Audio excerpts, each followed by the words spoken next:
বললেন আরো কিছু দেখা। তো মুসা আলাইসাল্লাম বগলের এখান থেকে হাত উঁচু করলে নূরের ঝলকানি হাতের মধ্যে দেখা যেত। উনি নূরের ঝলকানি দেখালেন, এরপরও মানে না।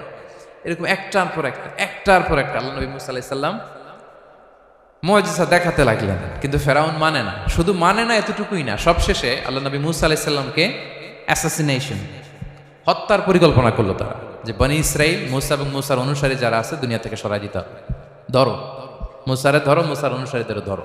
ধাওয়া পাল্টা ধাওয়া শুরু হলো। আল্লাহ নবী মুসা আলাইসাল্লাম বনি ইসরাইলকে নিয়ে বাঁচার জন্য ছুটলেন, ছুটতে ছুটতে সামনে লোহিত সাগর।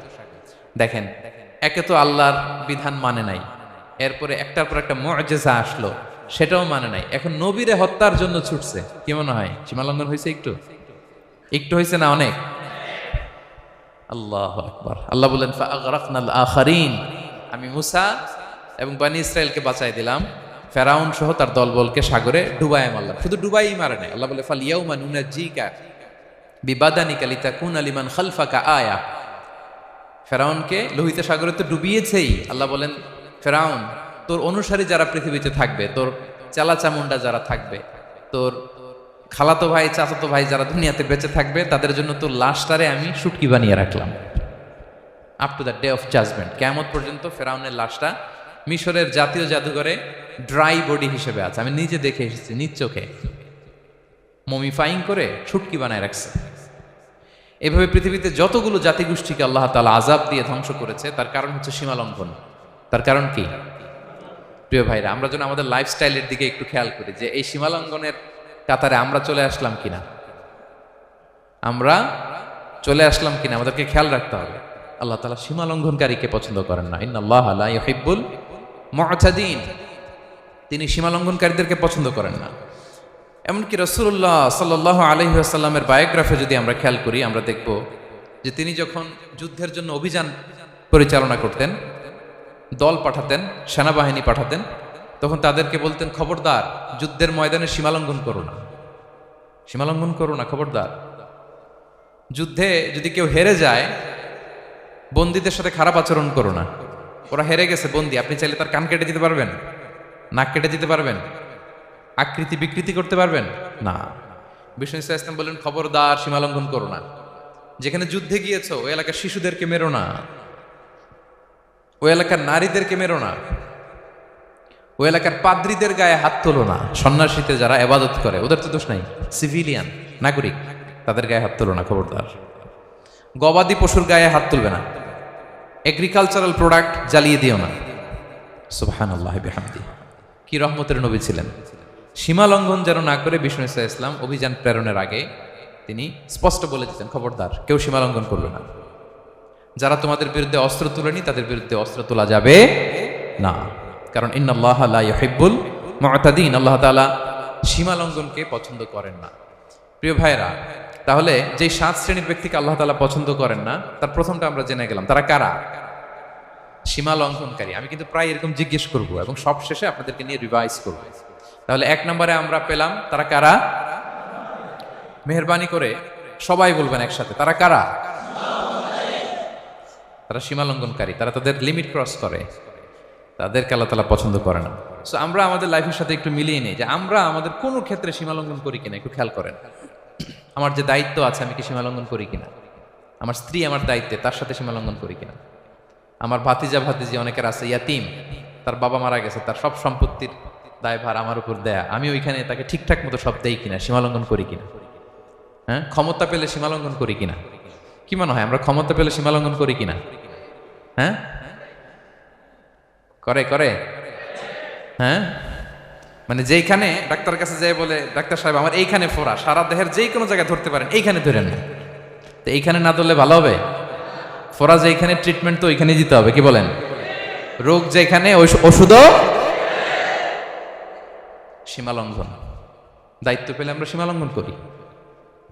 এমনকি আমরা যারা ইবাদত করি, অনেকে ইবাদতেও সীমালঙ্ঘন করি, ইবাদতেও না। ভারসাম্য থাকতে হবে, পরিমিতি বোধ থাকতে হবে।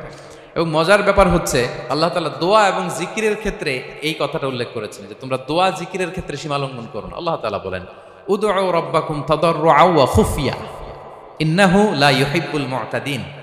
তোমরা আল্লাহকে ডাকো কেমন ভাবে? তাদাররুআ ওয়া খুফিয়া, সবিনয়ে গোপনে। সবিনয়ে ডাকো, চুপিসারে ডাকো, গোপনে গোপনে ডাকো, অল্প আওয়াজে ডাকো। কারণ কি? ইন্নাল্লাহা লা ইউহিব্বুল মু'তাদিন, আল্লাহ সীমা লঙ্ঘনকারীদেরকে পছন্দ করেন না। তাহলে আপনি যদি দোয়া করেন আল্লাহর কাছে, যখন জিকির করবেন বিনীতভাবে, চুপিসারে, সবিনয়ে, বিষ্ণু ঈসা ইসলাম যেভাবে শিখিয়েছেন ওইভাবে জিকির করবেন। নাকি জিকির করতে করতে মানুষের কাঁধে উঠবেন? উঠবেন না? ওঠে ওঠে, হ্যাঁ ওঠে। দেখেন আল্লাহ তাআলা যেইখানে 3 ফোঁটা দেওয়া দরকার 3 ফোঁটা দেয়, যেখানে 1 ফোঁটা ওইখানে 1 ফোঁটা দেয়। আল্লাহ তাআলা ইন্নাহু লা ইউহিব্বুল মু'তাদিন, আল্লাহ সীমালঙ্ঘনকে পছন্দ করেন না। এই কথাটা ঢুকাইছে কোথায়? দোয়া আর জিকিরের মধ্যে। কারণ আল্লাহ জানে আল্লাহর কিছু বান্দা থাকবে, তারা দোয়া এবং জিকিরের সময় কি করবে? সীমালঙ্ঘন করবে।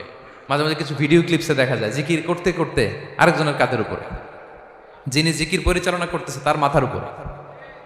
এখন আমি ওয়াজ করতেছি, আপনি যদি লাফাইতে লাফাইতে এসে আমার উপরে পড়েন, হ্যাঁ মাইকের উপরে যদি এসে পড়েন, আমার অবস্থা হবে কি? লাফাতে লাফাতে উপরে উঠে যায়, নিজে ইনজুর্ড হয়, পাশের শ্রোতাকে ইনজুর্ড করে, যিনি আলোচনা পরিচালনা করতেছে তাকে ইনজুর্ড করে। এরকম আছে না নাই? ইন্নাহু লা ইউহিব্বুল মু'তাদিন, আল্লাহ তাআলা সীমা লঙ্ঘনকে পছন্দ করেন না। তাহলে আমাদের প্রত্যেকের উচিত আমাদের লিমিট জানা, আমরা যেন আমাদের কখনো লিমিটকে ক্রস না করি প্রিয় ভাইয়েরা। এটা প্রতিটি ক্ষেত্রে, ইভেন ইবাদতে আমরা যেন সীমা লঙ্ঘন না করি। এই পয়েন্টটা মনে থাকবে আপনাদের? আচ্ছা, তাহলে 2 নম্বরে আমরা চলে যাই। 2 নম্বরে যে শ্রেণীকে আল্লাহ তাআলা পছন্দ করেন না তারা হচ্ছে জালিম বা অত্যাচারী। জালিম বা অত্যাচারী, যারা জুলুম করে তাদেরকে আল্লাহ তাআলা পছন্দ করেন না। আল্লাহ তাআলা বলছেন ফাআম্মাল্লাযীনা কাফারু ফাউআযিবুহুম আযাবান শাদীদান ফিদ দুনিয়া ওয়াল আখিরা ওয়া মা লাহুম মিন নাসিরিন, যারা দুনিয়াতে কুফরি করবে কঠিন শাস্তি দুনিয়াতেও আখিরাতেও। ওয়া আম্মাল্লাযীনা আমানু ওয়া আমিলুস সলিহাতি ফায়ুওয়াফিহিম উজুরাহুম, আর যারা ঈমান আনবে সৎকর্ম করবে তাদের প্রতিদান আমি আল্লাহ বুঝিয়ে দেব। ওয়াল্লাহু লা ইউহিব্বুয যালিমিন, তবে জেনে রাখো আল্লাহ তাআলা জালিমিনদেরকে পছন্দ করেন। তাহলে 2 নম্বরে পাওয়া গেল কাদেরকে পছন্দ করে না? আপনি যদি কারো প্রতি জুলুম করেন তাহলে আপনি জালেম, সে হচ্ছে মাজলুম। সে কি? মাজলুম। মজলুম আপনার ক্ষমা না করলে আল্লাহ তাআলা আপনার ক্ষমা করবে না।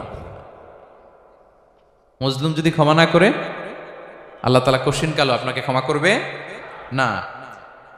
এজন্য জুলুম যেন আমরা কখনো না করি প্রিয় ভাইরা। জুলুম শুধু আল্লাহ তাআলা আমাদের উপরই হারাম করেনি, আল্লাহ নিজের উপর হারাম করছে।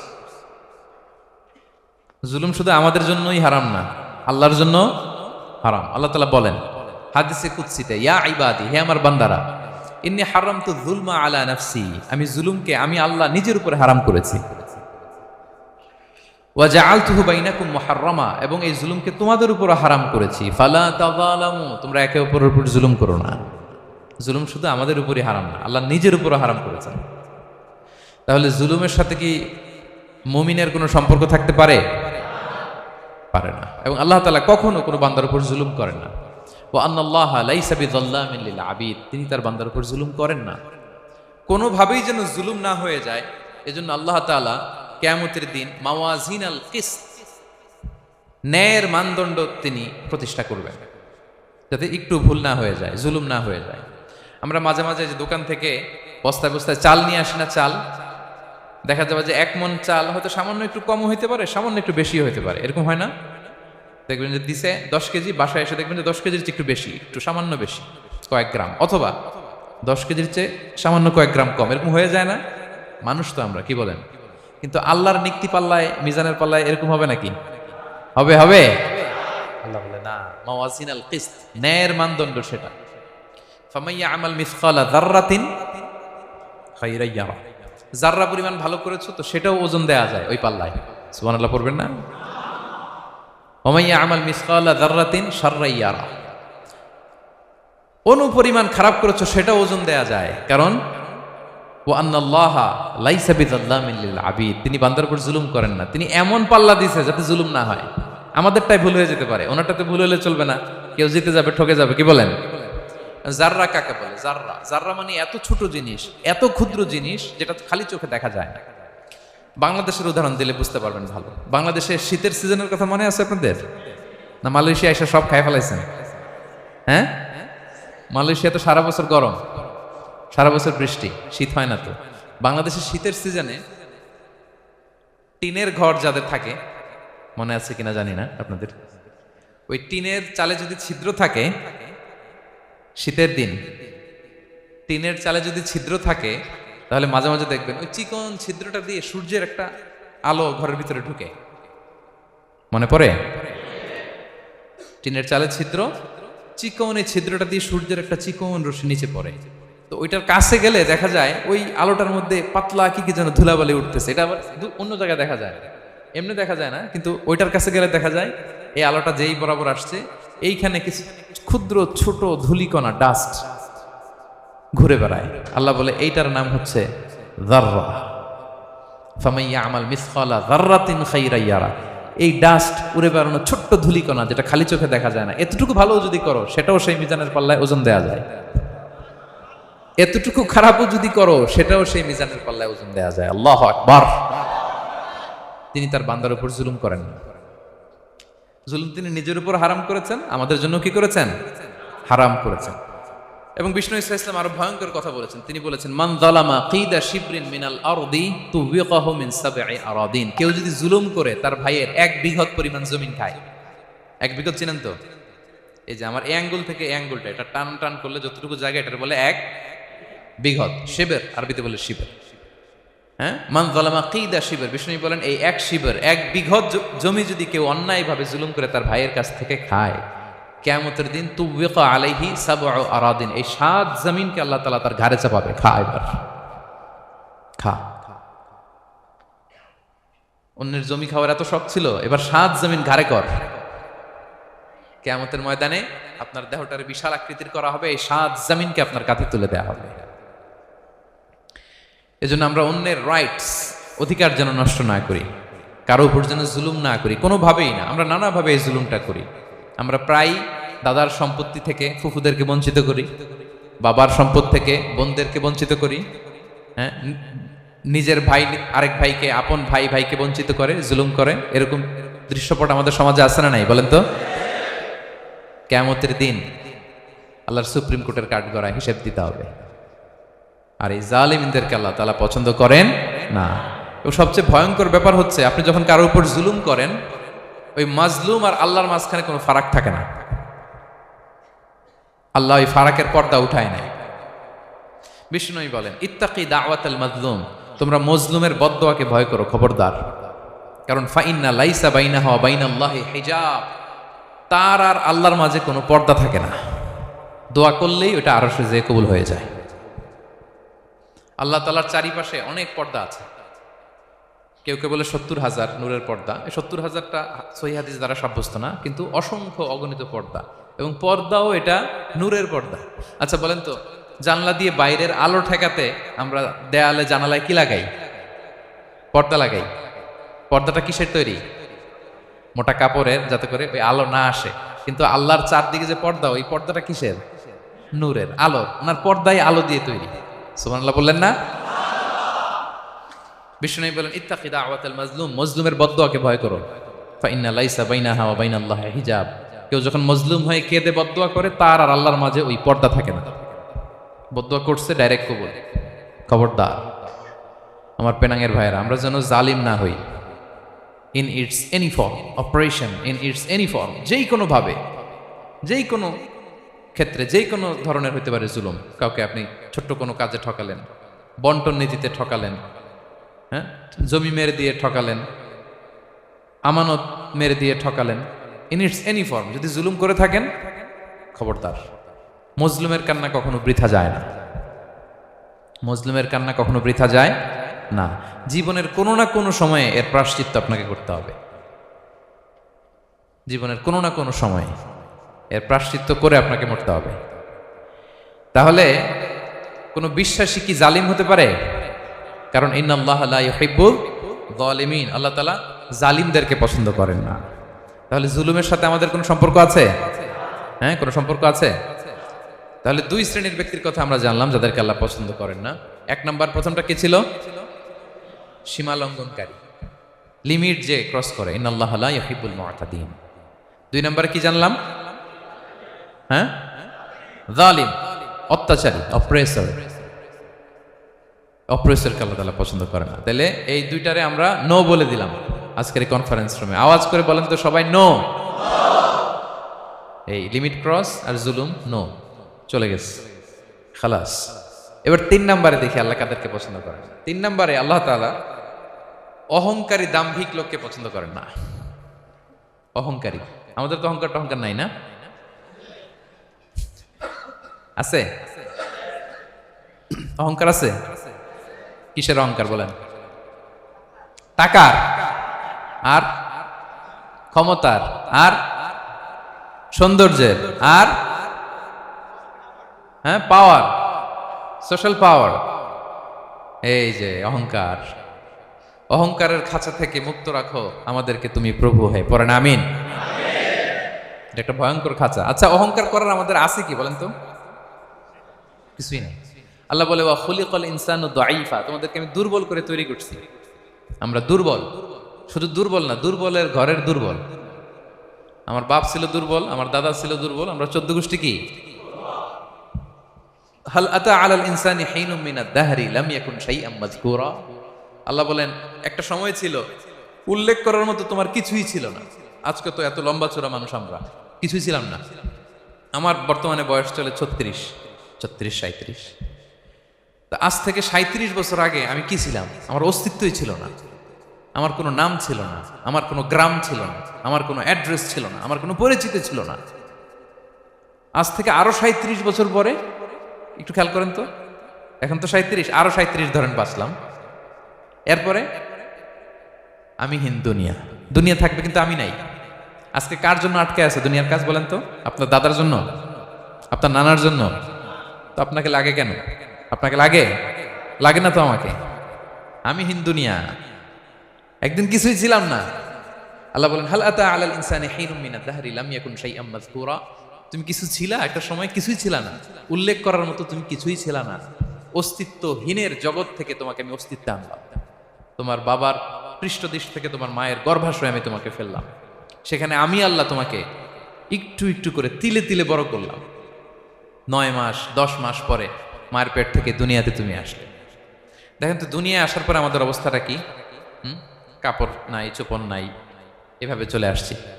আসার পরে কেউ যদি মুখে খাবার তুলে দেয় তাইলে খাইতে পারি, হ্যাঁ, তাও লিকুইড খাবার, এদিক দিয়ে দিলে এদিক দিয়ে পড়ে যায়, খালি মুছতে হয়। মেহমান একজন এসে আদর করে কোলে নিচে পেশাব করে দিছি ভরাইয়া, আছে না নাই? হয়েছে না, হয়েছে না এরকম?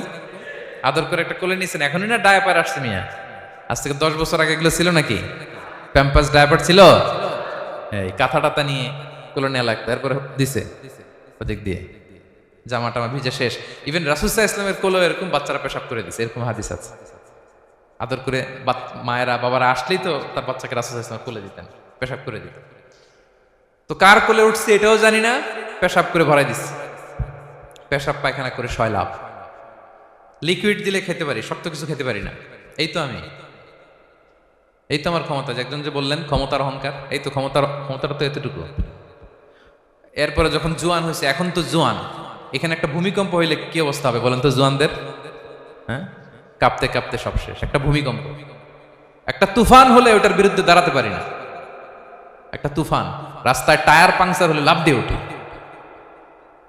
ক্ষমতা আমার, আমার নাকি ক্ষমতার অহংকার। কি দুর্বল আমরা, হ্যাঁ? কুকুর আমাদেরকে কামড় দিলে আমরা কুকুরের কামড়ও দিতে পারি না, ঠিক কিনা? মশা যে কামড়া, এটা ধরতে না পারলে কিছু করতে পারি? কামড় মাইরা দিছে দৌড়। বল্লা পোকা এটা যদি কামড় দিয়ে দৌড় দিয়ে কিছু করতে পারেন? তো কিসের কিসের ক্ষমতা আপনার? এরপর আবার যদি 70-80 বছর হায়াত পাই, আবার আগের মতো যেখানে বসি ওইখানেই ডাইরেক্ট, আছে না নাই? বয়স যখন 80 হয়ে যায় আর থাকে শরীরের কন্ট্রোল, আবার যেখানে বসে ওইখানেই পেশাব পায়খানা। খাবার দিলে খাইতে পারি, পিঠটা বাঁকা হয়ে কুজু হয়ে গেছে, এর নাকি আবার অহংকার। সাজে অহংকার, সাজে অহংকার, সাজে একজনের। আওয়াজ করে বলতে হবে তিনি কে? 3 নম্বরে অহংকার দাম্ভিককে আল্লাহ পছন্দ করেন না। প্রিয় ভাইরা, আল্লাহ বলেন কারুনের ঘটনাকে আল্লাহ এখানে এনেছেন। আল্লাহ বলেন ইন্না কারুনা কানা মিন কওমি মূসা। কারুন ছিল মুসা আলাইহিস সালামের কওমের লোক, মুসা আলাইহিস সালামের কাজিন ছিল মূলত। কারুন নামে একজন সম্পদশালী ছিল, মিশরের রাজধানী কায়রো থেকে 100 কিলো দূরে ফাইউম নামে একটা জেলা আছে, ওখানে তার বাড়িঘর। আমি দেখে এসেছি, কয়েকবার গিয়েছে। তো ফাবাগা আলাইহিম, সে মানুষের উপর চড়াও হলো। ওয়া আতাইনাহু মিনাল কুনুজি মা ইন্না মাফাতিহাহু লাতানু বিল উসবাতি উলিল কুওয়া। আল্লাহ বলেন এই কারণকে আমি এত সম্পদ দিয়েছি, এত বেশি ছিল তার সম্পদ, সম্পদগুলো যে সে আলমারির ভিতরে রাখতো, ওই আলমারির যে চাবি হইতো, এই চাবিগুলোরে ওজন করার জন্য, কাঁধে নেওয়ার জন্য 10 জন পেশি শক্তি পুরুষ লাগতো। আলমারি রাখার জন্য না, কি রাখার জন্য? আলমারি ভর্তি যে সোনা দানা গহনা, ওইটার যে চাবি, ওই চাবিগুলা বহন করতে একদল পেশি পুরুষ লাগতো, এত সম্পদ। তো তাকে এলাকার লোকেরা বলেছিল খলালাহু কওমুহু লা তাফরাহ, হে কারণ তুমি গর্ব করো না। কারণ তাকে বলছিল মুসা আলাইহিস সালাম যাকাত দাও, সে বলতেছে আমি যাকাত দিব কেন, এই সম্পদ তো আমার। ইন্নামা উতিতুহু আলা ইলমিন ইনদি, আমি আমার বুদ্ধি খাটায় এই সম্পদ কামাইছি, আমার সম্পদ আমি খাবো, আমি যাকাত দিব কেন? আল্লাহ বলেন ইন্নাল্লাহা লা ইউহিব্বুল ফারিহিন, কারণ তুমি অহংকার করলে আমি আল্লাহ অহংকারকে বরদাস্ত করি না, অহংকারীদেরকে আমি আল্লাহ পছন্দ করি না। আমি অহংকারকে পছন্দ করি না, অহংকারকে আল্লাহ তাআলা পছন্দ করেন না। কি হয়েছিল কারণের নসিবে? আল্লাহ বলেন ফাখাসাফনা বিহি ওয়া বিদারিহিল আরদ ফামা কানা লাহু মিন ফিআতি ইয়ানসুরুনাহু মিন দুনিল্লাহ ওয়া মা কানা মিনাল মুনতাসিরিন। আল্লাহ বলেন সে যখন অহংকার দেখালো, আমি কারুনকে আর কারুনের সব সম্পদ মাটির ভেতরে দাবিয়ে দিলাম, মুহূর্তেই দাবিয়ে দিলাম। সহিহ বুখারীতে এসেছে ইয়াতাজালজালু ফিল আরদ, প্রতিদিন 1 বিঘত করে কারুন জমিনের ভিতরে যেতেই থাকবে, যেতেই থাকবে, যেতেই থাকবে কিয়ামতের আগ পর্যন্ত। আল্লাহু আকবার। কারণ অহংকার করেছিল। আল্লাহ বলে আমি অহংকারীদের পছন্দ করি না। সূরা লোকমানে আল্লাহ বললেন ওয়ালা তুসাঈর খাদ্দাকা লিন্নাস, মানুষ থেকে মুখ ফিরিও না। ওয়ালা তামশি ফিল আরদা মারাহা, জমিনে অহংকার ভরে হেঁটো না। ইন্নাল্লাহা লা ইউহিব্বু কুল্লা মুখতালিন ফখুর, আল্লাহ তাআলা অহংকারীদেরকে, দাম্ভিকদেরকে পছন্দ করেন না। এই যে আমি বলছি যে 7 শ্রেণীর লোককে আল্লাহ পছন্দ করেন না, এটা আমার মন গড়া বানানো কথা। প্রতিটি কথার পেছনে কোরআনের যুক্তি আছে। কোরআনে আল্লাহ তাআলা বলছেন আল্লাহ অহংকারীদেরকে পছন্দ করেন না। ইংরেজিতে কি বলে? ইগো আছে আমাদের, হ্যাঁ ইগো, এটাকে ছেড়ে ফেলতে হবে, অহংকার করা যাবে না। আমার প্রিয় ভাইরা একটু মনোযোগী হন, এই আয়াতের তাফসীরটা একটু সংক্ষেপে বুঝিয়ে দেই। আল্লাহ তাআলা বলছেন ইন্নাল্লাহা লা ইউহিব্বু কুল্লা মুখতালিন ফখুর, আল্লাহ কোনো মুখতাল আর ফাখুরকে পছন্দ করেন না। মুখতাল আর ফাখুর মানে কি? মুখতাল মানে যে অহংকার করে মনে মনে। কিছু লোক আছে ভিতরে ভিতরে নিজের বড় মনে করে, বাইরে বলে না বা বলার সাহস পায় না, কিন্তু ভিতরে ভিতরে ভাবে আমি কোন হনুরে, কি বলে আমি কোন, আমি তো বড়, আরে আমার চেয়ে বড় বেশি জানে নাকি কেউ, আমার চেয়ে কিছু পারে নাকি, আমি তো, কিন্তু এটা মুখ দিয়ে বলে না, ভিতরে ভিতরে আছে না নাই? এদেরকে আরবিতে বলে মুখতাল। কি বলে? মুখতাল। আরেকজন ফাখুর, সে শুধু ভিতরে না, এটা প্রকাশ্যে বলে বেড়ায়, এটা আরো ডেঞ্জারাস। ফাখুর সে আরো খারাপ, সে প্রকাশ্যে তার অহংকার প্রদর্শন করে, বলে বেড়ায় যে আমি বড়, আমি বড়, আমি বড়। এই আমি বড় কথাটাই সবচেয়ে ভয়ঙ্কর। আমি বড় কথাটাই সবচেয়ে ভয়ঙ্কর। নিজে যাকে বড় বলে বড় সে, লোকে যাকে বড় বলে বড় সে হয়।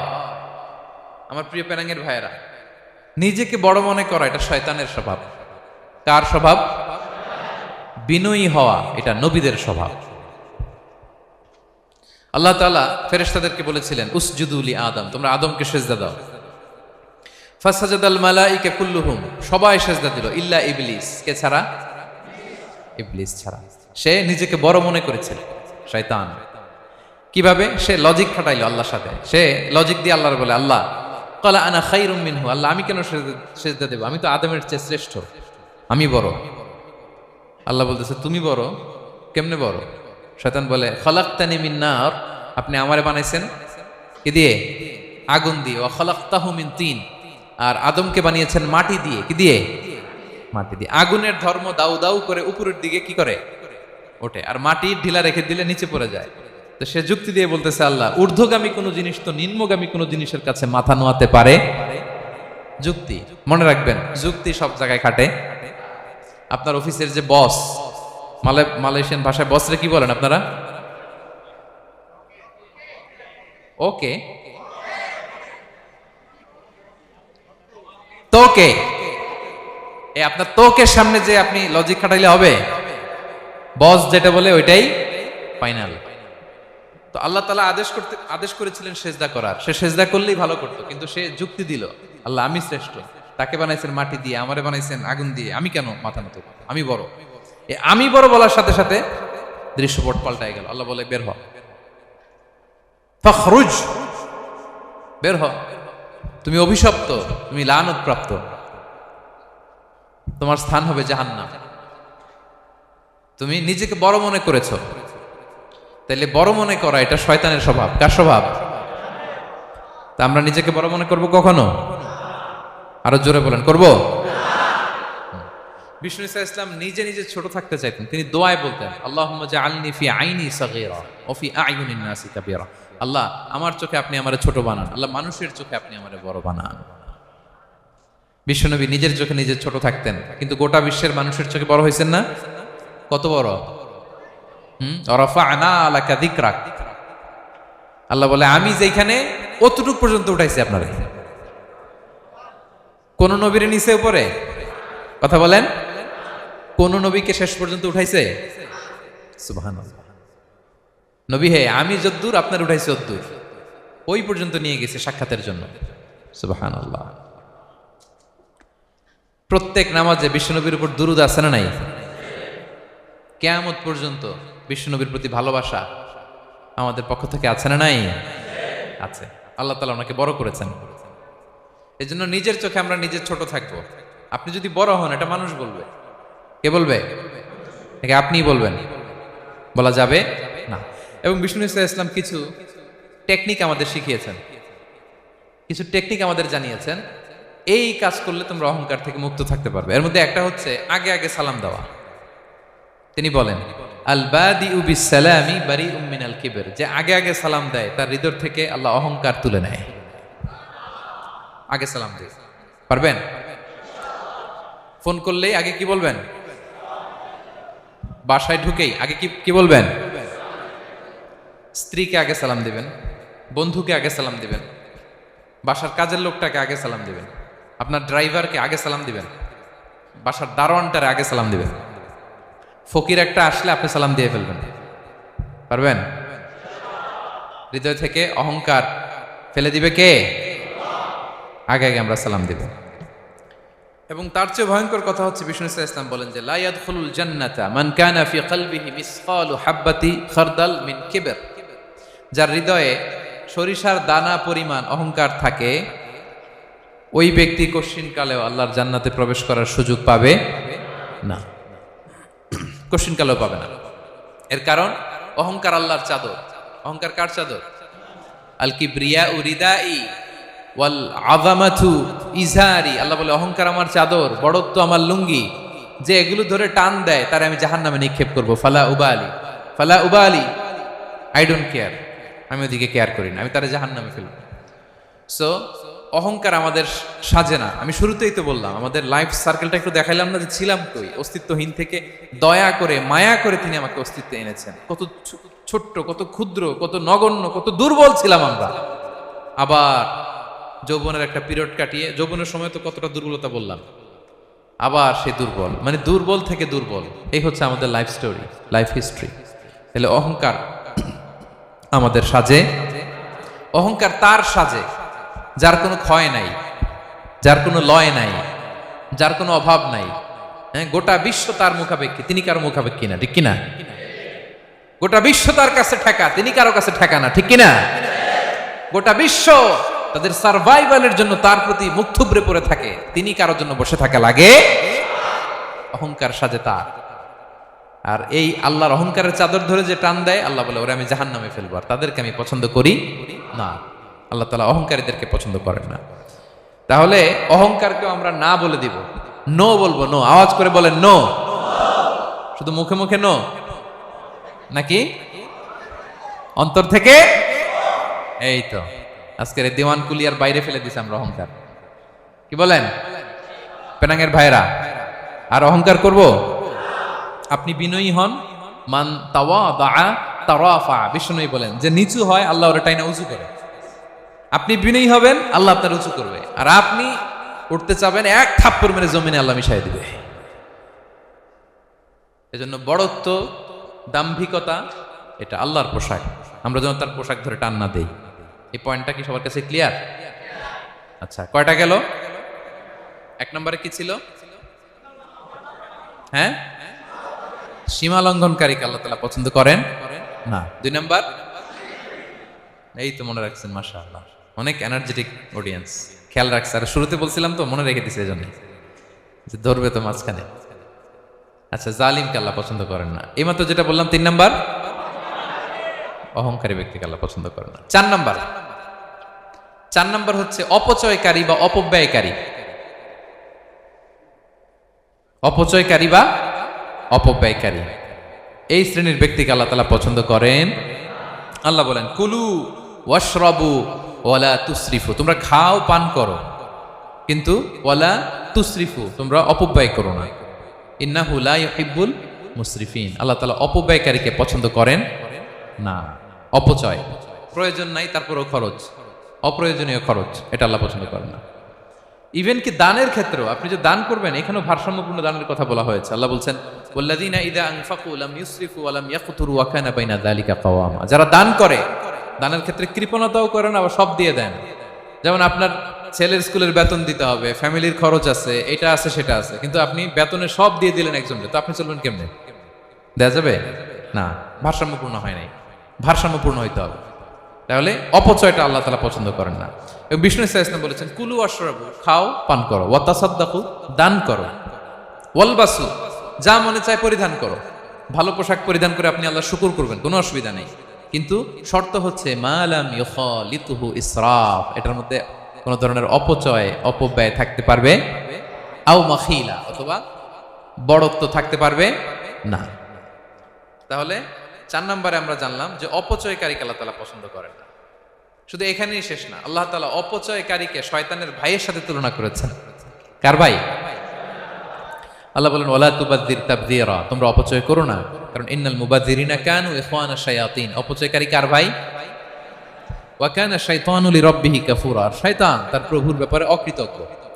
তাহলে আমরা জানলাম অপচয়কারী কার ভাই। আচ্ছা বলেন তো, বুঝে শুনে উত্তর দিন, যিনি শয়তানের ভাই উনি নিজেও একটা কি? বলে ফেলছেন আপনারাই, আমি আর কি বলবো। যারা আল্লাহ শয়তানের ভাই বানাইছে ও নিজেও একটা কি? তাহলে এটা যেন আমরা না করি, আমরা যেন পরিমিতি বোধ যেন আমাদের ব্যয়ের ভেতরে থাকে। এই আয়াতগুলোতে আমরা 2টা শব্দ পাই, একটা ইসরাফ আর একটা তাবযীর। ইন্নাল্লাহা লা ইউহিব্বুল মুসরিফিন, আর এক জায়গায় ওয়ালা তুবাযযির তাবযীরা, দুটোই হারাম। পেনাঙ্গের ভাইয়েরা, পার্থক্যটা কি? পার্থক্য হচ্ছে, ইসরাফ মানে হচ্ছে বৈধ বা হালাল কোনো ক্ষেত্রে প্রয়োজন অতিরিক্ত ব্যয় করা। হালাল হালাল, কিন্তু আপনি অতিরিক্ত খরচ করছেন। বাসায় আম লাগবে 2 কেজি, কয় কেজি? 2 কেজি হলে সুন্দর খাওয়া যায়, নিয়ে আসছেন 10 কেজি, কয় কেজি? 3 দিন পরে এগুলো পচে টচে নষ্ট হয়েছে, অপচয় হয়েছে না? কিন্তু আম কিনা হালাল না হারাম? আম খাওয়া হালাল না হারাম? তাহলে এই যে হালাল জিনিসে প্রয়োজন অতিরিক্ত যে খরচ করছেন, এটাকে বলে ইসরাফ, এটা নিষেধ। আরেকটা আল্লাহ যেটা আরো ভয়ঙ্কর, শয়তানের ভাই বানাইছে আল্লাহ যে কারণে, ওটার বলে তাবযীর। এটা কি? তাবযীর হচ্ছে অবৈধ বা হারাম কোনো ক্ষেত্রে প্রয়োজন অতিরিক্ত ব্যয় করা। এমনি কাজটা হারাম। এমনি কাজটা কি? বলেন তো, মদ খাওয়া কি? এখন ট্রাক ভর্তি করে মদ নিয়ে আসছেন। নাচানাচির অনুষ্ঠানে ফান্ডিং করা কি? অশ্লীলতা, নৃত্য প্রদর্শনের একটা প্রোগ্রাম হবে নারীদের, এটাতে ফান্ডিং করাটা কি? হারাম। এখানে আপনি হাত খুলে দান করছেন, এটার বলে তাবযীর।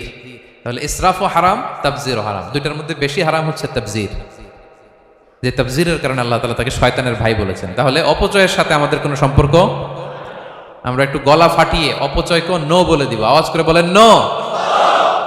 আজকে থেকে আর কোনো অপচয় নাই, আজকে থেকে অপচয় নাই। বিশ্বনবী সাল্লাল্লাহু আলাইহি ওয়াসাল্লাম একবার আম্মাজান আয়েশা রাদিয়াল্লাহু তাআলা আনহার ঘরে ঢুকলেন। ফাওয়াজাদা কিসরাতা খুবজিন মুলকাতিন আলাল আরদ, আম্মাজান আয়েশার ঘরে ঢুকেই দেখলেন এক টুকরো রুটি মাটিতে পড়ে আছে। কোথায় পড়ে আছে? ফাগাদিবান নবী, নবী সাল্লাল্লাহু আলাইহি ওয়াসাল্লাম রেগে গেলেন, তিনি রাগান্বিত হলেন, প্রচন্ড রেগে গেলেন। রেগে আম্মাজান আয়েশাকে বললেন, আয়েশা, এই যে আল্লাহর রিজকে তুমি নষ্ট করছো, আল্লাহর রিজিকের মূল্যায়ন করতে শেখো আয়েশা। কোনো ঘরে যদি আল্লাহর রিজিক আসে, আর ওই রিজিককে যদি মূল্যায়ন করা না হয় তাহলে সে রিজিক আর এই ঘরে আসে না। কারণ এই রুটিটা খেয়েই তো তুমি বেঁচেছিলা, ঠিক কিনা? আজকে আমরা যেই রুটিটা, যেই ভাতগুলো ফেলে দিয়ে ডাস্টবিনে, এতটুকু খাইলে আমার কাশ্মীরের ভাইরা বেঁচে যাবে, এতটুকু পাইলেই আমার ফিলিস্তিনের ভাইরা বেঁচে যায়, এতটুকু পেলেই ওই ডাস্টবিনে মারামারি করে যারা খাবার খোঁজে ওরা বেঁচে যায়, ঠিক কিনা? এই জন্য বিষ্ণু ইসলাম রেগে গেলেন। বিষ্ণু সবসময় রাখতেন না, রেগে বললেন, আয়েশা, আল্লাহর নেয়ামতের কদর করো, তোমার ঘরে রিজিক আসলে ওটা যদি মর্যাদা না দাও, এই রিজিক তোমার ঘরে আর ঢুকবে না। নট নেসেসারি শুধু খাবারের ক্ষেত্রে, যে কোনো ক্ষেত্রে অপচয় যেন না হয়, অপচয় অপব্যয় যেন না হয়। আমরা অনেক সময় করে ফেলি, খেতে বসলে অনেক খাবার নিয়ে ফেলি, অর্ডার করতে গেলে দোকানে অনেক অর্ডার করে ফেলি, রেস্টুরেন্টে, কিন্তু এই খাবারগুলো নষ্ট করা যাবে না। ডাস্টবিনে যেন না যায় আপনার কারণে। আপনি কি করবেন? লেফট ওভার ফুড সাথে করে বঙ্গুজে নিয়ে আসবেন। আপনারা তো বঙ্গুজ বলেন নাকি? পেনাঙ্গে কি বলে? বঙ্কুজ। হ্যাঁ, টেক অ্যাওয়ে বা বঙ্কুজ বললে ওরা বঙ্কুজ দিবে, নিয়ে আসবেন, বাসায় এনে রাতে খাবেন, তারপরের দিন খাবেন, অথবা কাউকে দিয়ে দিবেন, কিন্তু খাবার নষ্ট করা চলবে। কারণ ইন্নাল্লাহা লা ইউহিব্বুল মুসরিফিন, আল্লাহ তাআলা অপচয়কারীকে পছন্দ করেন। কথাটা কি বুঝতে পেরেছেন সবাই? আচ্ছা, কয়টা গেল? আর বাকি রইল কয়টা? 5 নাম্বার, খেয়ানতকারী। আমানতের খেয়ানত যে করে, বা বিশ্বাসঘাতক আমানতের খেয়ানত যে করে। অনেক লম্বা কথা, আমি যেহেতু সময় কম শেষ করে দিচ্ছি। ইন্নাল্লাহা লা ইউহিব্বুল খাইনিন, আল্লাহ তাআলা খেয়ানতকারীকে পছন্দ করেন, বিশ্বাসঘাতকতা যে করে। আল্লাহর কথা বাদ দেন, আমাদের সমাজে বলেন, কেউ যদি বিশ্বাসঘাতকতা করে আমরা পছন্দ করব? করব না, তাকে কেউ পছন্দ করে না। ইন্নাল্লাহা লা ইউহিব্বু মান কানা খাওয়ানান আসিমা, পাপী খেয়ানতকারীকে আল্লাহ পছন্দ করেন না। এবং মুনাফিকের আলামত রাসূল সাল্লাল্লাহু আলাইহি ওয়াসাল্লাম বলেছেন, কি দেখে মুনাফিক চিনবা? তিনি বলেছেন 3 জিনিস দেখে মুনাফিক চিনবা। 1, ইযা হাদ্দাসা কাযাবা, মুনাফিক কথা বললে মিথ্যা বলে। কথা বললে কি করে? ওয়া ইযা ওয়াআদা আখলাফা, ওয়াদা করলে খেলাফ করে। 3 নম্বরে ওয়া ইযা আতুমিনা খানা, মুনাফিকের কাছে আমানত রাখলে খেয়ানত করে। আমানতের খেয়ানত, এটা মুনাফিকের আলামত। শুধু মুনাফিকের আলামতই না, এটা কিয়ামতের একটা আলামত। আল্লাহ বলেন, ইন্নাল্লাহা ইয়া'মুরুকুম আন তুআদ্দুল আমানাতি ইলা আহলিহা, আল্লাহ তাআলা আদেশ করেছেন আমানতের যে হকদার তার হাতে তার আমানত পৌঁছে দাও। আদেশটা কার? সবাই বলুন, আদেশ কার? আল্লাহ। আমানতের খেয়ানত এটা মুনাফিকের আলামত এবং কিয়ামতের আলামত। এক বেদুইন এসে রাসূল সাল্লাল্লাহু আলাইহি ওয়াসাল্লামকে বলল, ইয়া রাসূলুল্লাহ, মাতা সাআ, কিয়ামত কবে হবে? কি কবে হবে? কিয়ামত কবে হবে? রাসূল সাল্লাল্লাহু আলাইহি ওয়াসাল্লাম বললেন, ইযা দুইয়াতিল আমানাতু ফান্তাযিরিস সাআ, যখন আমানতের খেয়ানত শুরু হবে সমাজে, তখনই কিয়ামত হবে। সে বলল, ইয়া রাসূলুল্লাহ, কাইফা ইদাআতুহা, আমানতের খেয়ানত আবার কেমনে হয়? সহজ সরল মানুষ, আমানতের খেয়ানত হয় কেমনে? বিষ্ণু বললেন, ইযা উসিদাল আমরু ইলা গায়রি আহলিহি ফান্তাযিরিস সাআ, যে লোক যেই কাজের যোগ্য নয় তাকে যখন সেই কাজে বসিয়ে দেয়া হবে তখনই কিয়ামত হয়ে যাবে। এখন এটা আছে না নাই সমাজে? বলেন। হ্যাঁ, যে যেই কাজের যোগ্য না সেই কাজ সে পায় না। সবাই বলেন তো, যে যেই চেয়ারে বসার যোগ্যতা রাখে না ওই চেয়ারে সে বসে কি বসে না? নেতা হওয়ার যোগ্যতা নাই, নেতা হয়ে গেছে। পদের যোগ্যতা নাই, পদ পেয়ে গেছে।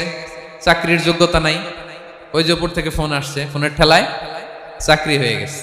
দেশেরও 12টা বেজে গেছে। এইভাবেই আমানতের খেয়ানত হয়। প্রিয় ভাইরা, আমানত ব্যাপারটা অনেক বড়। অনেকে মনে করে, আপনারা কি বোরিং হয়ে যাচ্ছেন? আর অল্প, আর ম্যাক্সিমাম 10 মিনিটস। প্রিয় ভাইরা, আমানত এই ব্যাপারটা অনেক বড়। অনেকে মনে করে, একজন আমার কাছে একটা মোবাইল রেখে গেছে, বলছে ভাই এই মোবাইলটা আগামী সপ্তাহে এসে নিয়ে যাবে। তো অনেকে মনে এইটাই শুধু আমানত, অনেকে ভাবে। বা 10,000 রিঙ্গিট রেখে বলল 3 দিন পরে এসে আমি টাকাটা তোমার কাছ থেকে নিব। তো আপনি দিয়ে দিলেন, এটা তো আমানতদার হলেনি। কিন্তু শুধু এতটুকু আমানত নয় প্রিয় ভাইয়েরা আমার। আল্লাহ তাআলা আমাদেরকে যা দান করেছেন তার সবই আমানত, সবকিছুই আমানত। এই যে আমাকে আল্লাহ জ্ঞান দিয়েছেন, এই জ্ঞানটা আমানত। যাদেরকে আল্লাহ পরিচিতি দিয়েছেন, পরিচিতি এটা আমানত। আমার অর্থ, আমার সন্তান, আমার ক্ষমতা, আল্লাহর দেয়া প্রতিটি নিয়ামতই আমানত। এবং এই আমানতের ব্যাপারে আল্লাহ তাআলা জিজ্ঞেস করবেন। আপনি একটা প্রতিষ্ঠানের প্রধান, এই প্রতিষ্ঠান আপনার কাছে আমানত। আপনি মসজিদের সভাপতি, এই মসজিদ আপনার কাছে আমানত। আপনি চেয়ারম্যান, এই ইউনিয়ন পরিষদটা আপনার কাছে আমানত। কি বলেন? আপনি MP, member of the parliament, এই নির্বাচনী এলাকাটা আপনার কাছে আমানত। আপনি রাষ্ট্রপ্রধান, পুরো রাষ্ট্রের প্রতিটি ইঞ্চি আপনার কাছে কি? এই আমানতের খেয়ানত যখন হবে, বিষ্ণু বলেন তখনই কিয়ামতের অপেক্ষা করো, ফান্তাজির সাআহ, কিয়ামত হয়ে যাবে। তাহলে খেয়ানতকারীকে আল্লাহ তাআলা পছন্দ করেন না, আমানতের খেয়ানতকে পছন্দ করেন। আর আমানত এটা ব্যাপক বিষয়। আমার জ্ঞান, আমার ক্ষমতা, আমার পরিচিতি, আমার সন্তান, আমার স্ত্রী, সবকিছু আমানত, এবং এগুলোর ব্যাপারে আল্লাহ তাআলা আমাদেরকে জিজ্ঞেস করবেন। কটা গেল? তাহলে খেয়ানতকে আমরা নো বলে দিব। আওয়াজ করে বলেন নো। একটা সাথে আমাদের সম্পর্ক নেই।